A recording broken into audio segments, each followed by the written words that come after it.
What is up, guys? Welcome back to the channel. We are here with Levi Steedman. Levi, how are you? I'm fine, thank you. How are you?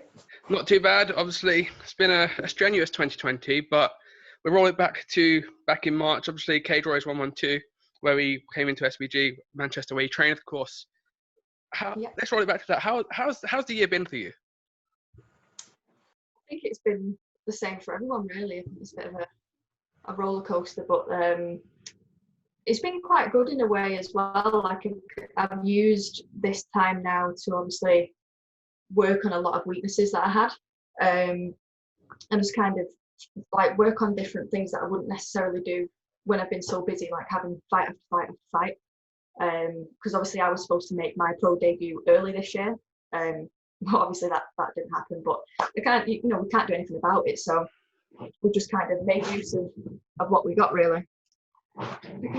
Yeah, I think that's the same for everyone, making the most of it. This year, I for some reason decided I wanted to do a master's, so that's how I spent my 2020 going into the back end, which has been useful because without COVID I probably wouldn't have done it. But I feel, as you mentioned, yeah, it's the same for everyone. And you mentioned obviously training there, but you've been coaching a lot more. Is that something that has benefited you a lot more going into your professional debut? Yeah, I think so, because a lot of people say it like when you're coaching, you've got to make sure that you actually master that technique that you're showing, and then you can watch other people and see where they're going wrong, and then you kind of pick up that little detail missed out and whatever, and then you kind of like not master it, but you kind of end up developing those fundamental skills a lot more.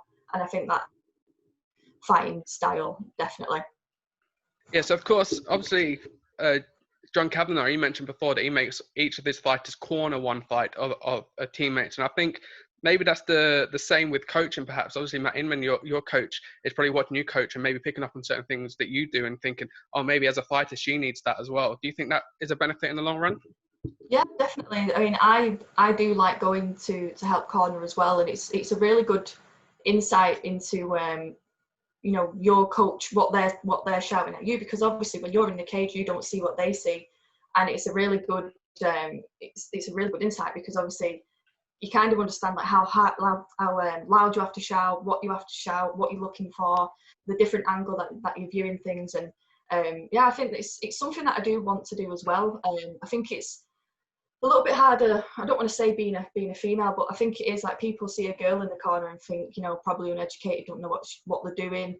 I've seen it a lot in UFC, like when certain UFC fighters have their wives corner them, even though they're an MMA fighter themselves. But I do want to be, that's something that I want to get into, is cornering and also commentating as well, because I think I have a really good insight into MMA and the rules and everything else, and that's something that I also want to put into the box of tricks that I've got, basically. So it is very, very helpful doing that type of stuff. Definitely, sorry. I think you're seeing that more as well, aren't you? If you look at the UFC broadcast team and a lot of the MMA broadcast team, they're former fighters or people or fighters that are still active even. And I think you get a good insight there. I was watching, I think it was Helwani earlier, saying that you don't see active fighters or active sportsmen from other almost sports in a way getting so involved with the analytical work. And I think that's the benefit of MMA, really, that you're seeing people that are still fighting talking about the sport. Yeah, like Paul Felder, for example, obviously, and DC, when just before he retired, and Dom Cruz, I think it actually helps them, because they analyze these fighters and look for patterns and look for different things. And then I think that massively helps Dom Cruz anyway, because he's like that. He kind of figures people out. But I think that in turn helps you as a fighter as well. And I think they should do it more often, because they know what they're looking at. They know the submission, like they know the positions, the submissions, the way people fight. And I think it's much better than having some random person with a good voice on there who doesn't know what they're talking about. So it's a good idea. 100%. Do you, with the coaching then, do you find yourself almost almost copying how you want to be coached in a way? Do you find yourself going, oh, I probably should have done this better in camp or this in training, and being able to use that to coach yourself? And then equally, when you're going to fights, are you more looking at the analytical side of it then, watching tape, if that's where your heart almost lies in your future endeavors? It's a weird one. So with coaching, we pretty much at SBG we've got like a real good coaching syllabus of things that we kind of focus on the fundamentals and not crazy flashy things, but I do like that as well. So I kind of plan my sessions of, we'll work on the basics. At the end, we'll let, you put your own spin on that movement or that, that combination or whatever. But I think my coaching is pretty much a lot like Matt Inman's style, where he coaches. A lot of the coaches in our gym do coach very differently, but I've always said that's a really good tool to have in the gym is different coaches and the way they coach different. So for example, Matt obviously coaches me a certain thing, but then Abdul Chowdhury, who's one of the brown belts and one of my main training partners, he might show me something or just say something different, and I'd be like, oh shit, that's just twigged in my head and I'll remember that.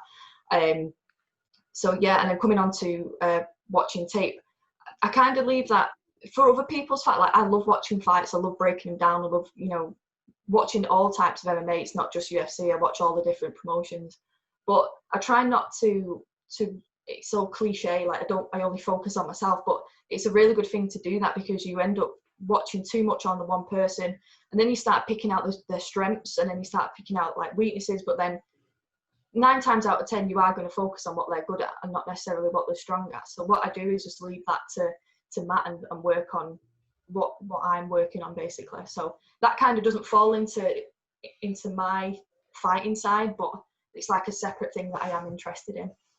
Definitely. As you mentioned there, watching fights, what did you make of Valentina Shevchenko? Obviously, UFC 255 just happened this weekend, obviously in your weight class as well. How impressed were you with that performance? Yeah, I love watching Valentina because she just looks like, when you watch her, everything's technical. It's not, I've seen a lot of female MMA fights where they're good at one thing. So a lot of female MMA fighters kind of drafting from a jiu-jitsu background or a judo background, and they're really good at headlocks and throws and things, and not necessarily got the striking to go with it, but you can kind of see that developing in the sport now, especially the female MMA. But Valentina, she's I look at her a lot, and I watch a lot of her fights because she's a southpaw, like myself, so I kind of watch her in a way to kind of figure out how she gets on entries, how she gets the elbows off on this, that, and the other. I don't think it was her best performance on the weekend though. But to be honest, I think this whole situation of no crowd, no atmosphere is wrecking everybody's performances, because the people who you'd think would come out and win are not, or they're not edging over, or they don't perform the way they do. So it's quite interesting to see, and it's interesting to see the other people as well, like the other fighters who don't necessarily perform very well, but now they are because they've not got any other distractions. So I kind of like it. I prefer the no crowd, to be honest, so you can actually hear everything that's going on. It's quite interesting, I think. Yeah, I think, obviously I agree in terms from a fan's perspective. Obviously, I'd imagine it's very much different if you're watching live, but watching on TV, you're not getting any of the maybe interference from a crowd, the booing, because you see it a lot when there's a takedown or there's a period of time where there's a lot of grappling. Sometimes the crowd can get a bit agitated, where if you're watching on TV, you're getting a close-up, so you're getting to see the real beauty of the work. And sometimes obviously we can't say it definitely does, but sometimes the referee may go off the crowd's reception and be like, okay, let's stand up and have a stand-up battle rather than a beautiful grappling match. Yeah, I think it's like, one good example I think is Dom Cruz's last fight, where he got knocked down and he was getting up, and the crowd just goes absolutely mental, like he's getting really, pummeled to death. I mean, it was fair enough, the stoppage was all right, but I think if nobody was there to show how, badly hurt Dom was, he could have scrambled back up and the ref probably would have let it go on. And I think there's pros and cons to it like that.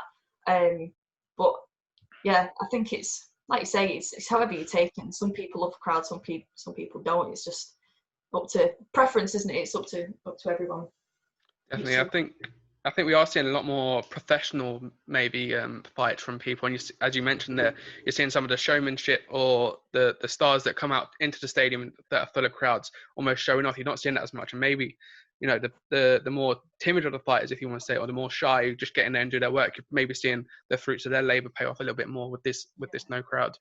I think so, definitely. It just did, yeah. I think a good example as well is one of our own, Jack Cartwright. He's not there for any flash. He doesn't care. He just wants to go out and hurt someone, and that is the be all and end all of it. He doesn't care. So I think that type of stuff really plays in Jack's favour, because he's not got anyone trying to touch him when they're walking down the walkway, or screaming somebody else's name, or screaming kill him, as some people usually do. You know, they just get on with it. So yeah, I'm looking forward to seeing if by the time I do fight there is a crowd. If not, you know, that's not a problem either, to be honest. Definitely, it is wonderful to see how the sports pretty much continued throughout this whole period, because obviously we saw a huge break in, you know, sports like football, which have probably seen with no crowds, it has seen more of the impact on the whole product. Whereas MMA, I think it's enhanced product because it is more gladiatorial, isn't it? Yeah, definitely. Like you say, it's that old age saying when they say it's like a lonely sport, like you're on your own type of thing. You're in there. People outside aren't going to make a difference. Whereas in football, it's kind of like, you know, it's more for the fans, isn't it? Really, like they just want all the camaraderie. Everybody's there, and you know, gives them that little bit of a kick up the arse to go and score a goal, which they never do these days. But yeah, like I say, it's more gladiatorial. You're there on your own. You're going in and you're coming out on your own as well. So I don't think it matters too much to people. Definitely, and you know, to go on the back of that, what did you make of the trilogy? Obviously, Cage Warriors have got a second one coming up, but the first one, I thought, aside from Fight Island, has been the second maybe biggest thing to come from MMA this year, especially in Europe. I think it was a really smart move, you know, for Graham to do, because obviously there was no MMA going on. You know, everybody was starved of, you know, some form of entertainment, and then having it being on Fight Pass was probably the best thing they could have done as well, because I'm pretty sure not just the UK, you know, tuned in. I'm pretty sure a lot of people around the world did as well. And I think it was really good. You know, I would love to get onto this one. You know, that was coming up, but obviously that wasn't meant to happen. But yeah, I think it's really good that it's free as well, because it's like it's getting everybody in there. Everybody's getting a payday. You know, everybody's getting experience back in, and there's, you know, a lot more fights on, and it's like, you know, full entertainment that we need, especially in these times where we can't really do much, and we're waiting for that next thing to, you know, to be excited about. It's a really good opportunity for people, I think. Yeah, and they got better and better each night, and it'd be interesting to see obviously we had Cage Warriors 1 and 2 that was in Manchester, which was a full crowd. We've got these ones now that are crowdless, obviously, although luckily one person is going to be able to go down to London and watch those three. Yeah. It's bittersweet that we've had 5 Manchester cards, but only one has had a crowd in them this year. Yeah.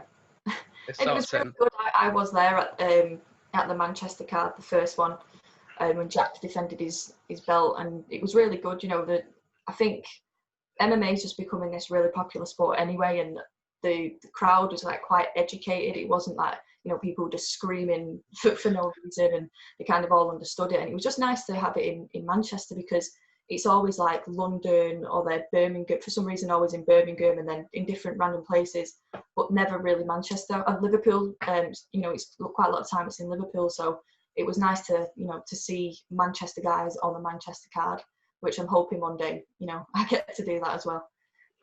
100%. Obviously, you mentioned your coach Matt Inman. He is making a return on that second trilogy. Obviously, you've known that for a while, I'd imagine. But one, what was the reception in the gym? And two, how's it been preparing for the return of Matt Inman, obviously your head coach? How's the dynamic changed much? See, Matt's just hilarious, because nobody knew about it. I think one person, maybe George Smith, knew about it, because obviously it's his main training partner. But Matt's, again, like Jack, they don't need flash, they don't care, they just want to get in there and do it. And I had an inkling, because he was sparring a lot more, and then he looked like he was getting slimmer, and I was just kind of thinking, you know, he could probably fight if he wanted to. And then it came out that he was, and then obviously the poster came out and he's fighting Bonner. And I'm just really excited for him, to be honest, because I think he's had that time away now that he needed. Not that obviously he wasn't capable of continuing to fight, but I think obviously more important things, you know, were in the way. Obviously, when Carl Tanswell passed away, I think he didn't take that time to kind of obviously, you know, grieve, because obviously he spent more time with Carl than anybody in the gym, but also just work on his own things, work on, you know, his fitness, what weight he wants to be at, and, you know, all these different things. And because, like, again, going back to what we were saying earlier, because he's focused so much on coaching our team and, you know, planning sessions, planning wrestling, all these different things, his fight IQ seems to have just rocketed through the roof. So it's going to be, I think it's going to be a very, very good fight that you're going to see when he comes back into the Cage Warriors hut again, I think. Definitely. I think obviously the opponent Matt Bonner was George Smith's opponent as well. So those two, I'd imagine, would have a great understanding and awareness of Matt Bonner's strengths and weaknesses. So I think it did make me chuckle when I saw that. It's almost like the student, with all respect to George, because I think George is great, didn't quite get a job done. So now Matt's going in there to get the job done almost. The narrative of it's a great one for me. Yeah, it is, and it's funny, like, to the outside world, and obviously the casual MMA fans, they'll think, oh, it's like he's coming back for revenge, but Matt wouldn't have cared who you put in with him. Like, I think it's just a coincidence that Bonner was available and Matt was available. And I think that Bonner's probably underestimating Matt because he's had a couple of years out. A couple of years out doesn't really mean anything, though, because a couple of years out could be I've been training for a couple of years, not I've been sat on the sofa, eating Doritos for 3 years. But I've seen a bit of the back and forth banter and stuff, like, not back and forth actually, it's mostly on Bonner's side. But Matt don't care about that type of stuff.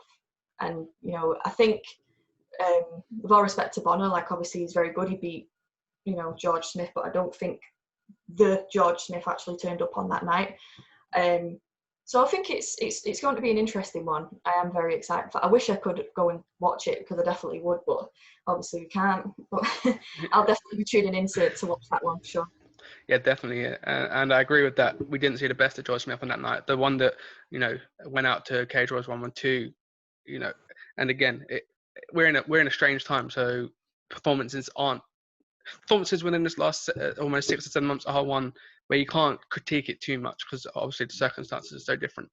Yeah, and there's no excuses really. It's just, it's everything like all in one. It's not like one excuse or another. It's, obviously we only eventually opened up after quite a few months, for the pro fighters, obviously in a bubble training, and then weight cutting in a short period of time, because really it wasn't like we knew for a long time that they were going to fight. It's kind of, we got it right, the trilogy's on, and then you kind of work towards it, and there's loads of different things, but like I say, you can't critique it too much, but hopefully a good performance comes from Matt on the night.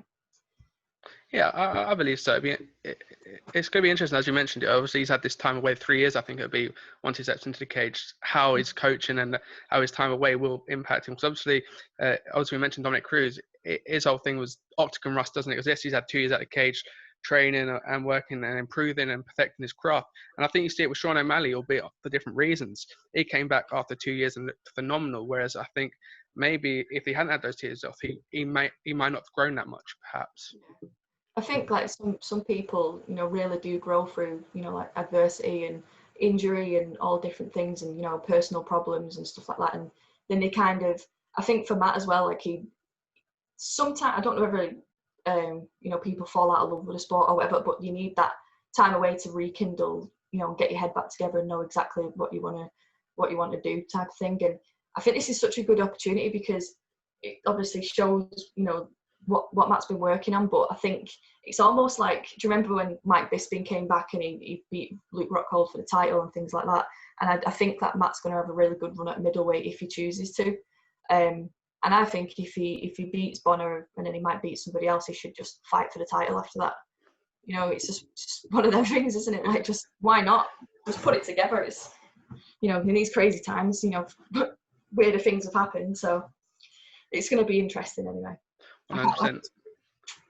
I think that's the definition of 2020. Anything can happen, really. It's going to be interesting once we go into 2021, what happens, if there's much of a continuation from what's unfolded this year. But again, obviously, we still, in the UFC, Leon Edwards is, he's the pinnacle of what happened in 2020. He was supposed to fight in London. Obviously, that got cancelled, and now he's fighting Khamzat Chimaev, who has taken 2020 by storm. It's crazy what can happen in so little time. That's it. It's just styles, isn't it, as well? Like personalities and styles and opportunities, taken when you can, because you just have to. Sometimes it's being there at the right time, isn't it? Like Khamzat was over there, he had his team over there, he was already staying over, and he was just waiting for the call. Somebody else could have done that. It doesn't necessarily mean, that Khamzat has been gifted all this stuff. He just took the bull by the horns, basically, didn't he? And was like, right, I'm taking this and I'm just going to run with it. So fair play to the guy. I think it was a really good, money move as well. And now he's fighting Leon, who's obviously very good. He's not in the rankings anymore, is he? But he obviously was. Yeah, it's a weird one. They put him back in. They took him out for that little brief period almost to market the fight, and then they installed him back in there. And then he threw him back in. Yeah, and then That's gave him hands up. yeah. Typical UFC, that, isn't it? I'm going to take that 100%. until you do something we want to do, and then we'll put you back in. Yeah, it can be like that sometimes. But obviously, I think Graham Boylan, he edged towards it, and it depends on when you plan to make your debut, of course. But I think he wants to do another trilogy in February or March. Is that a date or time period you're looking to get into now? Yeah, like I said, like I don't know if any you saw it, should I say? But when they put a post out saying who do you want to fight on the trilogy, literally I don't know how many people commented my name. Like I think 80 or probably 90% of the comments was me, and then nothing came from it. And I was like, why is this happening? Like surely if you put the post out and you read it, and you'd think, oh, like even look at the idea of it, and maybe I don't know, just like I said, if it's going to happen, it's going to happen. And I've been very vocal about, I want my, career to start with Cage Warriors. I want to work my way through, kind of create a division there, because at the moment there's no female fighters. Obviously we had Corey McKenna, who's now in the UFC. She was obviously taking Cage Warriors by storm, but that was in strawweight. I don't even think there's been a flyweight fight since Molly McCann vacated the title, which was about 4 years ago. So I'm just like just waving in the corner like get me in there. So like I just kind of want to, I think you have to be that type of person that would say I want a creative division, because to be honest I understand from a money point of view there's no point of making a division if nobody's wanting to storm through it. So yeah, I can't, if they said they'd get me on the trilogy in March, whenever it is, I've been training. I think I'm, again, another cliche quote, I think I'm the best that I've ever been at the moment. I'm heavier, I'm stronger. I've been working loads on my boxing, loads on my wrestling, jiu-jitsu side. And yeah, everything just seems to be coming together. So I'm genuinely, I know a lot of people say they can't wait to fight and they want to get back in there, but I genuinely cannot wait. Like I'm watching fights now, like I was watching, is it Celtic or Celtic Gladiator over the weekend, and I was just like, I get like really sweaty hands like watching it, because I'm like jittering while I'm watching it, because I just cannot wait to get back in there and do what I'm set out to do, basically. 100%. Obviously, I know you fought on Cage Warriors Academy before, and that probably is, as you mentioned there with Cage Warriors, the trilogy. It's been almost disappointing not to see any women's fights on this. You're looking at these great cards. It'd be nice to see some of women's MMA on those cards as well, especially with how much more viewership they're getting. And it does almost feel like there's Cage Warriors and Invicta. It almost feels like they're on a level playing field. Let's say another organisation like Invicta would give you the call. Would that be something you'd be interested in, or is that something further down the line? Definitely, because Invicta's it's like a female-only organisation, isn't it? So it's not like you need to have like 4 wins before you get on there, like UFC type situation. Yeah, I mean, even Brave's a really good organisation as well. Obviously they clearly look after the fighters. They're putting on a lot of shows as well, and I just want to just get out there. I want to kickstart my career. Obviously, Mokaev this year's had like 6 fights, and look what's happened to him. He's getting noticed. He's showing his skills, and that's what I want to do. I don't want to sit on the bench forever. Like I want to get going. Like with my amateur career, I was fighting pretty much every 2 months. Obviously depending on the show, and if shows were getting cancelled and things like that, that wasn't out of my thingy. But yeah, I just want to. I pretty much really need something to work towards. Like I've been properly grafting, obviously work and everything that was my weaknesses, so to speak. So I like having something to go and show them skills off with. Like I've said before on posts, I've always compete, no matter what it is. Like I've always been in some form of competition, throughout my life. So right now has like literally been the longest time without doing anything competitive. Apart from obviously sparring, but there's only so much you can do in sparring until it turns into an actual fight. So but yeah, I am really looking forward to it. Yeah, 100%. I think we're all looking forward to seeing making your debut. And it's again, I guess it's the pros and cons of this year. Albeit you would have made it sooner this year, but again, as you mentioned, that you've been able to work in the gym and improve your craft for next year, and hopefully things are going to plan, and we see the next Molly McCann, the next Corey McKenna. Obviously, Corey McKenna just made her UFC debut last week or the week before, so the path is there. That's it. And I think as well, like you just got to take this time as well. I think my confidence has grown loads, because I think earlier in my career I was always like comparing myself to people in the gym and things like that. But at the same time, I don't train with girls. Like jiu-jitsu, but there's no MMA girls in the gym, so I'm training and sparring like people who are supposed to be flyweight, but they're obviously not at the moment. Everyone's a lot heavier, and I'm holding my own against these guys, and it's like I can't wait to just get my hands on like someone that's my size and my experience, because it's just going to be I'm going to put on a really good performance. So it's really exciting times, but I just I'm sick of like talking about it. I just want to do it now.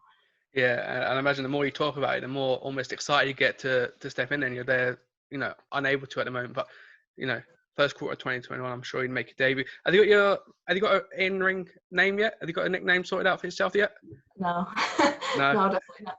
No, like I mess about and like the reason why I call myself Big Steed is because I've got 2 older brothers, and like I always say, but I'm like the biggest, even though I'm not. But I just take the mick and say like I'm Big Steed, and I just kind of mess about and put it on everything. But no, I haven't actually got a nickname, so to speak. But probably one day.